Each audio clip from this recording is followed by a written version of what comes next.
Andito tayo ngayon sa Tokyo Station, isa sa pinakamalaki at busy station dito sa Japan. Mula dito is konektado tong station na to sa iba't ibang parte ng Japan. Kahit sa pinakamalalayong lugar is kaya mo puntahan gamit lamang ang Shinkansen or bullet train. Kilala rin tong Tokyo Station sa kanyang napakagandang disenyo na makikita natin dyan sa likod ko na parang European style. At sa video na to ay pag-uusapan natin kung gaano ka-efficient, kalinis at ka-organize ang mga train transportation dito sa Japan. Ipapakita ko rin sa inyo kung gaano ka-stable dahil titingnan natin kung matutumba ba tong bottled water ko at kung gaano kabilis yung mga train nila dito. Pero bukod dyan is gusto ko rin makita sa comment section yung mga opinion nyo kung ano yung mga bagay na mapapansin nyo dito sa Japan compared dyan sa Pilipinas at ano yung mga bagay, kaugalian at sistema dito sa Japan ang gusto nyo ma-absorb natin sa sarili nating bansa. And I'm your host James and this is Tokyo Talks.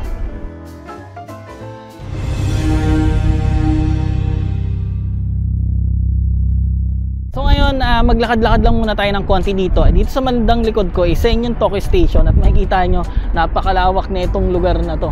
Ayan, ito yung pinakaharap. At itong point na to, sobrang dami nagpipicture dito. Medyo maaga lang ako pumunta ngayon dito para at least hindi masyado crowded ng lugar. At weekdays ngayon, no, kaya hindi ganun karami ang tao. Pero usually, lalo na kapag kahapon, talagang sobrang daming tao dito sa may lugar na to. Picture ng picture. Kaya may advice ko para dun sa mga tao na magbabakasyon dito sa Japan. At kung gusto nyo magkaroon kayo ng magandang picture, is agahan nyo pumunta dito at huwag pupunta ng weekend. So yan, makikita natin na sobrang linis ng paligid, no? Wala kahit isang candy na makikita dyan. Meron tayong makikita ang flag dyan ng Japan, syempre hindi mawawala yan, at yung mismong design ng Tokyo Station. So ayan, pakita lang muna natin sa camera saglit. So pag ikot natin dito sa may side, so dire-diretso lang konti doon is nandun na yung Imperial Palace kung nasaan yung Hari Reina tsaka yung mga prinsipe at prinsesa ng Japan. So dito sa may part na to, makikita natin na parang medyo dark, no? Pagka malayo makikita mo parang dark lang yung flooring dito, pero meron tayong makikitang symbol dito. So ang ginawa nila dito is meron siyang cooling system dahil nga summer na ngayon dito at talaga napakainit. So meron ditong umaagos na tubig.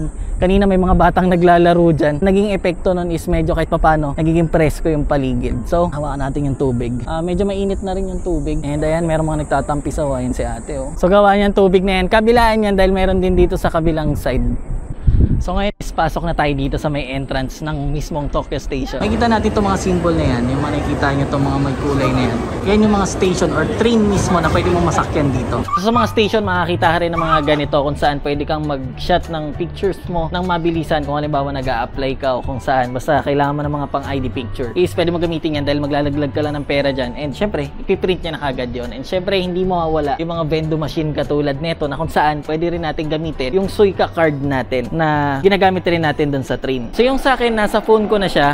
Ito kasi is virtual card na siya. So nilink ko yung dati, meron akong card talaga niyan. Nilink ko dito sa iPhone ko. So sa pagkakalam ko sa iPhone pa lang siya gumagana. Then dito, ayan yung mga card na pwede mong gamitin. Then press mo lang kung ano yung bibilin mo. So water lang tayo. Then tatapat lang natin yan siya dyan. Dyan na yung tubig natin.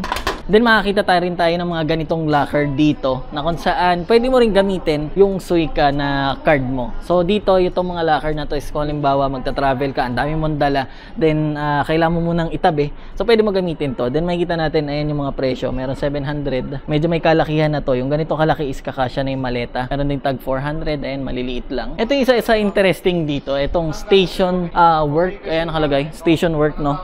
So itong station work na to, ganun pa rin. Makikita natin dito is meron tayong pwedeng pagtapa ng card kung Suica or mga ginagamit mo nga sa train station dito. So ito is hindi siya naka-open, so naka-close pa siya. Kailangan mo na natin magbayad. Halimbawa meron kang mabilisang online meeting. So sa loob niyan merong upuan, may table, may mga fan and mga ilaw dun sa loob. So sa madaling salita is magagamit mo to for privacy. Syempre kung kailangan mo ng tahimik na lugar at nasa station ka, so dito ka sa loob, pwede mo gawin yan. So next time siguro ite-testing natin yan. Ngayon is ipapakita ko naman sa inyo kung gaano ka-efficient pagdating sa oras ng mga train dito. So yan, nakalagay doon is 3:46 dadating yung train. So ang oras ngayon 3:46.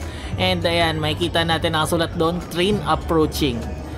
And sa eksaktong 3:46 is nandiyan na nga yung train na inaantay natin. Ngayon tingnan nyo naman kung gaano kadisiplinado ang mga Japanese pagdating sa pagsakay ng train. So ayan, makikita nyo kararating lang ng mismong train and then dito tayo sa may pila at makikita nyo yung gitna is bakante at yung mga tao na papasok dun sa train is mga nasa gilid lang sila. So nagbibigay talaga sila ng space para sa mga taong lalabas at aantayin muna nila makalabas lahat ng tao saka lang muna sila papasok doon sa mismong train. So yan ang napakagandang bagay na ginagawa nila dito dahil hindi hindi mo kailangan makipag-gitgitan. Pero kung rush hour is medyo may onting gitgitan kapag papasok ka doon sa train, pero syempre makakalabas muna lahat ng mga bababa bago pumasok yung mga tao. Ito naman yung itsura ng mga upuan sa loob ng train. So iba-iba yung style ng mga train dito. So yung nasakyan natin is ganito, yung simple lang. Parang same rin naman dyan doon sa atin. Ang pinagkaiba dito sa may ilalim, makikita nyo, meron ka makikita dyan na parang mga bakals. Yan is heater para sa, syempre, pag taglamig dito. And then, yung itsura ngayon is medyo maluwag dito dahil hindi pa ngayon rush hour. So, sinakto ko talaga yan para makapag-shoot tayo ng maayos. Ngayon, try naman natin kung gaano ka-stable yung train dito at gaano siya kabilis. So, nag-download tayo dito ng speedometer. Yung tubig natin, tingnan. So, kung titignan nyo, medyo may kabilisan na yung train natin dahil nakaarangkada na siya. Pero tingnan nyo maigi yung galaw ng tubig doon sa battle ko. Speed natin umabot na ng 50, 55. Tanya yung galaw ng tubig. Saka yung tubig na yan, hindi yan malalaglag dyan. Pati ang cellphone ko. Yan, umabot na ng 70.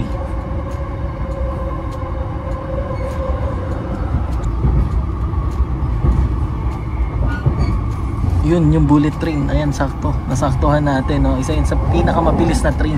Hindi ko sure kung sa buong mundo, pero dito sa Japan, yan ang pinakamabilis, yung kulay white. Naalala ko tuloy nung sumasakay pa ako ng MRT sa Pilipinas na pagpapasok ng trabaho kung paano pumapalo yung katawan ko at kailangan kong humawak na maigi sa mga hawakan para hindi ako matumba. So para naman ma-monitor kung nasaan na tayo, isa yan. Merong screen dyan, meron din naman ganyan sa Pilipinas. Dito is naka-Japanese siya and meron din siyang translation ng English. Kaya kahit di ka nakakabasa ng Japanese is hindi ka pa rin maliligaw. At nandyan yung guide na dadaanan ng truck na nasakyan mo at bawat station ay hihintuan niya. Ngayon naman isipapakita ko sa inyo kung paano gumamit ng escalator yung mga Japanese. So ayan, makikita nyo nasa kaliwa sila lahat. So kabaliktaran kasi dito sa Japan, no? Kapag nasa kaliwa ka, ibig sabihin mag-stay ka lang. Kapag nasa kanan is diyan ka maglalakad. So ayan, makikita natin na talagang walang tumatambay doon sa kanan na part ng escalator. Ganon din dito sa kuha na to, doon sa kabilang side at dito sa sinasakyan ko na wala talagang nagbablock sa way kung saan kailangan mo maglakad. And kapag ka humarang ka dyan, meron at merong babangga rin sa'yo. Kaya talagang huwag kang haharang dyan dahil para sa mga taong nagmamadali yan. So nandito na tayo sa may exit ng Tokyo Station and makikita nyo dito banda, ayun, meron pang nag-i-stamp dyan. So mamaya ipapakita ko sa inyo. Ngayon, kukuha lang muna tayo ng papel dito. So parang meron pa event ngayon yung Pokemon dito sa Tokyo, no? Hindi lang to sa Tokyo.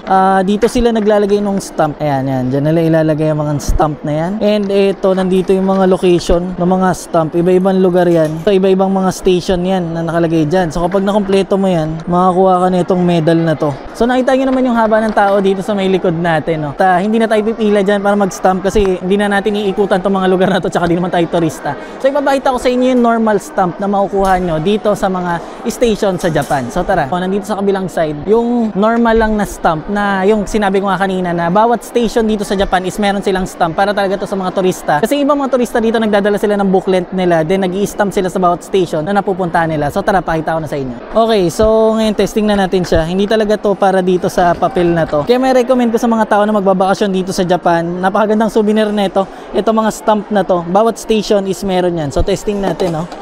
Kuha tayo dito ng red. Tapos yan natin yan dyan. So ayan, nakita nyo yung stamp na yan. Then meron pang isa dito. Testing na lang rin natin. Yosh, okay. So yan, dito sa mga stamp na to is kung nag-iikot ka sa Japan, may iipon mo yung mga stamp na yan, di ba? Tapos sulatan mo kung anong station mo siya nakalagay. Pero nakalagay naman dito, kaso nga lang, naka-Japanese character siya or Chinese character na kanji. So di ko pala napansin, ito meron dito sa may side na to. Check lang natin, Kasi may nakita ko sa TikTok, nagdala siya ng sarili niya notebook, Pero okay din tong ganito. Dalawa na lang yung gawin mo, no, kung magbabakasyon ka dito. And then, bawat station, pwede mo siya lagyan. Marami kang pwede pagtatakan. Punta naman tayo dito sa map. Ayan, ito yung JR line. And dito nga sa Japan, ang main transportation is talagang train. So ayan, makikita nyo lahat ng mga line. Iba-iba siya ng kulay. Meron kulay blue, kulay green, yellow. So bawat line na yan is, yan yung pinaka magiging guide mo kung saan ka sasakay. So importante na alam mo kung saan ka pupunta, no? Kung halimbawa, nag-search ka sa Google Map. And dun mismo sa Google Map, meron ng color yung pagkakasulat ng kung anong line ang pupuntahan mo or sasakyan mo. So magbigay ako ng sample sa inyo, no? So halimbawa, mula dito sa Tokyo Station, pupunta ka sa Akihabara, which is isa pang tourist spot dito sa may Tokyo. Is, ayan, makikita nyo, nyo, dito sa Google Map natin, meron tayong kulay green na line dyan. And yung symbol niya is JY. So, yun yung pinaka-guide mo. Yung katulad ng pinakita ko kanina doon sa may entrance. Hanapin mo yung JY, then lahat ng mga symbol hanggang makarating ka doon sa may train, kulay green ang hahanapin mo na may symbol na JY, yun yung sasakyan mo. Siyempre, hindi mo mawala yung ganitong map talaga, no? So, ayan, you are here. So, nandito tayo ngayon. Ito yung buong Tokyo Station. And makikita na rin natin yung ilan sa mga lugar na pwede mong bisitahin sa malapit, no? Lahat naman ng station dito merong ganitong map, lalo sa mga ganito kalaking station. So, makikita nyo dito sa may map natin, lahat ng mga kulay dilaw na to is mga exit yan. So, meron siyang 1, 2, 3, 4, 5, 6, 7 exit. At depende kung saan ka pupunta, doon ka mag-exit. So, kompleto naman sila sa mga symbol dito at susundan mo lang yung arrow. And yun, sa map, mag-check ka lang sa Google Map din. Sasabihin na rin sa'yo ng Google Map kung saan yung pinaka-exit mo. And susundan mo lang yun. Ngayon pumunta ako sa ibang station, no? Kasi doon sa Tokyo Station, sobrang sikip. Pinahihirapan ako mag-video sa loob. So, kung tatanungin nyo kung paano ako nakakapag-load, dahil nga nasa phone ko etong card ko. So, mayroon akong dalawang way. Naka-register yung isang credit card namin dito sa phone ko. So, mula dyan, pwede kong loadan siya. Or dito, sa mismong machine. So, tara. Papakita ko sa inyo paano. So, lagay lang natin yan dyan. Kita nyo, na-read na siya. Pili lang tayo kung magkano. Then, lagay tayo ng pera dito. Ayan.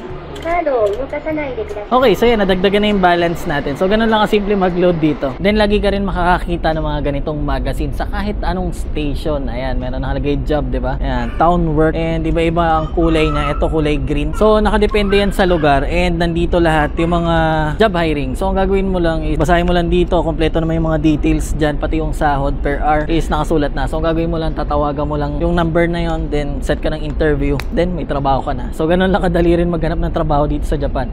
Yung mga company ang naghahanap ng tao, kaya bawat station, and ano yan, meron lang specific date yan, no? Pagkatapos niyang ma-expired, so maglalagay na naman sila ng bago dyan na updated na mga trabaho. Pero kahit di ka na tumingin dito, kasi may website din naman yung Townwork. So meron ako isang trabaho na dumaan ako sa website niyan, sa Townwork. And yun, madali lang naman, nag-set ng interview, nakapasok agad ako ng trabaho. And yun na siguro yung mga pwede kong ipakita sa inyo. And gusto ko lang makita sa comment section yung ilan sa mga bagay na napansin nyo na pinagkaiba ng station dito sa Japan compared dyan sa Pilipinas. And ano yung mga bagay na nagustuhan mo dito sa Japan na gusto mo rin na mangyari dyan sa sarili nating bansa. And yun na siguro para sa video na to. Maraming salamat sa panonood. Kita-kits ulit tayo sa susunod na video. Keep safe.